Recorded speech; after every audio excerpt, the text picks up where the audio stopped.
सलीम साहब, आज ईद का दिन है, आप इंडिया इस्लामिक कल्चर सेंटर में माना ये जा रहा है कि दो हैसियत से आए। आने वाले दिनों में आप चुनाव भी लड़ सकते हैं और मेंबर भी हैं। चुनाव किसका चुनाव? इंडिया इस्लामिक कल्चर सेंटर का। मेरा एक वायदा है सिराजुद्दीन कुरैशी साहब से कि मैं ज़िंदगी भर उनका साथ दूंगा। क्या बात? जब तक मेरी ज़िंदगी है, उनकी ज़िंदगी है, ना मैं इलेक्शन लड़ने की सोच सकता हूं, ना मैं उनके ख़िलाफ़ जा सकता हूं। मेरा एक उनसे कमिटमेंट है। तो ये सोच तो बिल्कुल गलत है कि मैं चुनाव लड़ सकता हूं। हाँ, मैं इस मौके पर आया हूं क्योंकि 30 रमज़ान के बाद ये एक बहुत मुबारक वक्त हम लोगों की ज़िंदगी में आता है कि हम सब से मिल के आपस में मिलजुल के ईद के त्यौहार को मनाएं, खुशियों के साथ, नेकियों के साथ। और जो माहौल मुल्क में चल रहा है उसके पूरी रमज़ान में मेरे ख्याल में हर मुसलमान ने दुआ की होगी कि हमारे मुल्क में सुकून, चैन और अमन रहे और नफ़रत की आग को मिटाया जाए। वादे के पीछे और इरादे के पीछे के कुछ असबाब? नहीं, देखिए मुझे कभी कभी ये महसूस होता है कि मैं बहुत गलती से सियासत में आ गया। मुझ जैसा आदमी सियासत तो आपने लोगों को गवर्नर भी बनवा दिया। नहीं, वो गलती नहीं थी। वो तो मैंने कोशिश करके किसी को बनाया, मगर जो मेरा मिजाज है वो बिल्कुल सियासी नहीं है कि किसी को धोखा दो, झूठ बोलो, फरेब करो और अपना मतलब निकालने के लिए चाहे किसी का कितना ही बड़ा नुकसान हो जाए उसमें जाओ।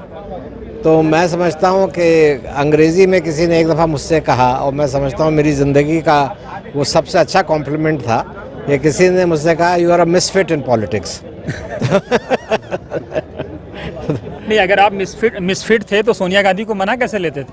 देखिए, वो ऐसी बात है कि वो मेरी सच्चाई की इज़्ज़त करती थी और वो मेरी एडवाइस की भी इम्पोर्टेंस देती थी, क्योंकि उनको भी एहसास हुआ कि मैं कोई अपने मतलब से नहीं कह रहा हूँ। मैं जो बात भी कह रहा हूँ उसमें कोई ना कोई कौम की होती है, और जिन कम्युनिटी को मैं रिप्रेजेंट करता हूँ उसके लिए तो मैं आवाज़ हमेशा उठाऊँगा। सलीम साहब, एक आखिरी सवाल। खबर ये आ रही है कि अगर SBGM को सिराज साहब पास नहीं करवा पाते हैं तो एज अ कैंडिडेट आपको आगे करेंगे?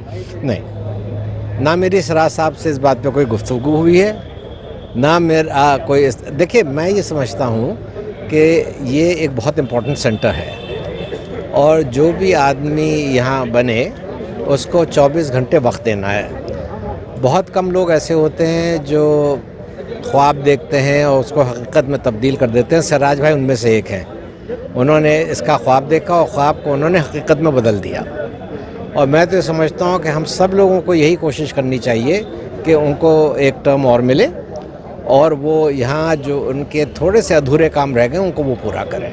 नहीं, वही तो मेरा सवाल है कि अगर वो पूरी नहीं हो पाती है, वो जो 75% वाली है, तो आपको एज अ प्रेसिडेंट वो आगे कर रहे हैं? मैं इसलिए उसमें तैयार नहीं हूँ कि एक तो मैं दिल्ली में नहीं रहता। कोई फ़ायदा नहीं है कि मैं कोई ओहदा लूँ और 5 महीने के बाद लोग मुझे बुरा भला कहना शुरू कर दें। मैं हमेशा पीछे से साथ दूंगा।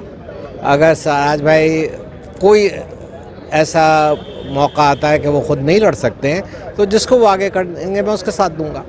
आप आगे नहीं आएंगे? नहीं। एक आखिरी सवाल, जो आप कह रहे हैं कि अधूरे सपने हैं, विपक्ष ये कह रहा है कि उन अधूरे सपनों की कोई ताबीर ही नहीं है, ये हवाई है। नहीं, ऐसा नहीं है। अगर ताबीर नहीं होती तो ये जगह कहाँ से कहाँ पहुँच गई। ये तो खुद इस बात का देखिए, कहना बहुत आसान होता है, करना बहुत मुश्किल होता है। मैंने तो बहुत सारी ऐसी चीज़ें देखी हैं कि लोगों ने बड़ी बड़ी बातें की और शुरुआत भी की मगर बीच में ख़त्म हो गया। तो ये बहुत सारी चीज़ें यहाँ कौम के लिए हो रही हैं और मैं तो चाहता हूँ कि कौम का जितना भी फ़ायदा होता रहे उसमें सिराज भाई की रहनुमाई रहे और हम सब उनका साथ देंगे। सलीम साहब, एक पॉलिटिकल मेरा सवाल ये है कि लोकसभा चुनाव हो रहा है, आप समाजवादी पार्टी के प्राइमरी मेंबर हैं या नहीं है? जाएंगे किस तरफ? मैं समाजवादी पार्टी का प्राइमरी मेंबर हूँ और मैंने इस्तीफ़ा दिया था समाजवादी पार्टी के राष्ट्रीय महासचिव से, मगर मैंने पार्टी से इस्तीफ़ा नहीं दिया। और वो इसलिए नहीं दिया कि जब कांग्रेस का गठबंधन हो गया समाजवादी पार्टी के साथ, तो आज हम सब का फ़र्ज़ बनता है कि उस गठबंधन को मजबूत करें और उस गठबंधन का साथ दें, जिससे कि जो आज हमारे मुल्क में ऐसी ताकतें घूम रही हैं जो नफ़रत की बात करती हैं, उनके खिलाफ हम आवाज़ उठा सकें। नहीं, खबर ये है कि सोनिया गांधी चाहती थी आप चुनाव लड़ें, लेकिन उसके बावजूद आप पीछे हट गए। नहीं, ऐसा कुछ नहीं है। ना सोनिया जी ने मुझे कुछ कहा, ना उन्होंने कोई मुझे बुलावा दिया, ये सब अफवाहें हैं। अगर बुलाएंगी तो अभी भी चांसेस हैं। कि मेरा 3 पुश्तों का रिश्ता उनके साथ है। मेरे दादा मरहूम अब पंडित जवाहरलाल नेहरू साहब के साथ कंधे से कंधा लगा के हिंदुस्तान की आज़ादी की लड़ाई लड़े, कई दफ़ा उनके साथ जेल गए।